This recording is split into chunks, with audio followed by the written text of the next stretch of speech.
নমস্কার গো সব লোককে। আজ মুই বানাও না একদম ঘরের মতো মজাদার পায়েস। জন্মদিন হোক বা ছোট সাজে ভাত ছুঁই নাই নাকি পূজা হোক বা ঘরের যে কোনো ছোটোখাটো অনুষ্ঠান, এখানে পায়েস থিনে কেমন লাগে বলো না, তার মজাটাই আলাদা। এনে চলো গো আজকের এই সহজ পায়েসটা কিরকম বানাইরি সেটা দেখ।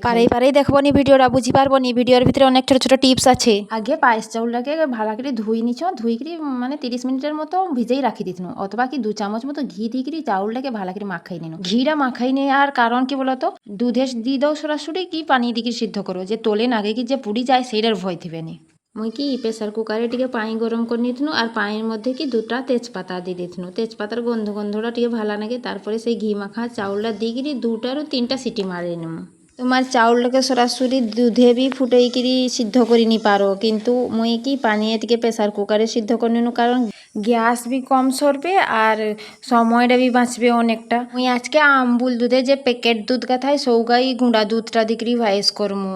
আর গোটা স্টিলের ডেকচি নিকরি পানিটা গরম করতে বসাই দিছ, দেখি টিকে গরম গরম হিয়াবাকে আমুল দুধে যে গুঁড়া দুধের প্যাকেটটা কাটি করে দিয়ে দিনু। আস্তে আস্তে করে দুধটা মানে গুঁড়া দুধটাকে পানিটার সঙ্গে মিশাই নিনু। ভালো করে মিশাই নিতে হবে গো, যেটা যেমন হুটা নাই রহিয়া, হুটা রহিয়ে নে তো এ পুড়ি আর ভয় আছে। দেখো ছোট ছোট 4টা এলাচ দিয়ে দিনু, যে পায়েসে টিকে এলাচের গন্ধটা ভালো হবে। আর সেপটি দেখো আমার পায়েস চাউল কত সুন্দর সিদ্ধ হয়েছে।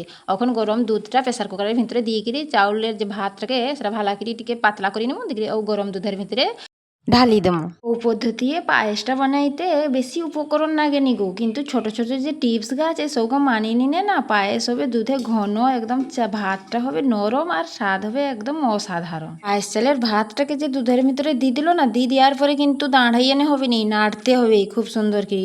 নাড়িকে দুধের সঙ্গে ঘন করে নিতে হবে। মাঝে মধ্যে টিকে নাড়ি দিতে হবে, থামনে কিন্তু তোর বিটি না গিয়ে আর ভয় থিবে আর কি। মিতা রান্নাঘরের যে ভিডিও গা সব ভিডিওই একদমে সহজ সাধারণ, যে কেউ বানিয়ে নিতে পারবে। ভিডিওটা একবার দেখি নিনে রেসিপি গা। এইরকম ঘরোয়া ভাষার ভিডিও যদি তোমাকে ভালো লাগে তাহলে মোর ইউটিউবরও দেখি থিনে চ্যানেলটাকে সাবস্ক্রাইব করে নেবো, আর কি ফেসবুকরও দেখি থিনে পেজটাকে টিকে ফলো করে নেবো। দুধের সঙ্গে চাউলটাকে নাড়তে নাড়তে দুধটা অনেকটা ঘন হয়ে গেলা, তখনকে কি করলি দুধটা ঘন হয়ে বাকে স্বাদ মতো চিনি দিয়ে দিলি। আর চিনি দিয়ে গিয়ে চিনিটা দিনে আর একটু পাতলা হয়ে যাবে। তারপরে আর টিকে টিকে করে নাড়ি করে আটটিকে ফুটাই নিতে হবে। তারপরে কি করলি, গোটাই কড়া নিচি আগেরও ভিজাই রাখছিলি কাজু আর কিশমিশ, সেটাকে ঘিয়ে টিকে ভাজি নিলি ভালো করে টিকে লাল লাল করে। তারপরে গ্যাসের আঁচটাকে বন্ধ করে দিয়ে গেলি সেই পায়েসের ভিতরে কাজু কিশমিশ ঘি সমেত ঢালি দিলি।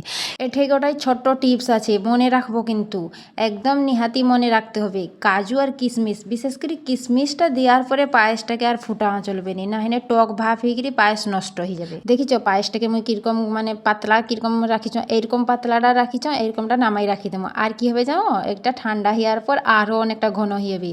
দেখলো কত সহজে একদম কম সময়ে আর কম খরচায় কি সুন্দর একদম মিষ্টি মিষ্টি পায়েস এলা। পায়েসটা তোমার গরম গরম বি খাই পারো, আর কি না হিনে ফ্রিজে রাখি গিয়ে ঠান্ডা করি গিয়ে খাই পারো। 2 রকম ভাবেই কিন্তু দমে সুন্দর লাগবে খাইতে, একদম অসাধারণ। একদিন হিনে বি এইরকম পায়েস বানাই গিয়ে ঘরে দেখবো কেমন লাগে, কমেন্টে জানাইবো। ভিডিওটা শেষ পর্যন্ত দেখার দৃশ্য অনেক অনেক অনেক ধন্যবাদ সব লোককে। আর ভিডিও ভালো লাগলে লাইক কমেন্ট শেয়ার করে দেবো, আর সাবস্ক্রাইব করতে ভুলবো না কিন্তু।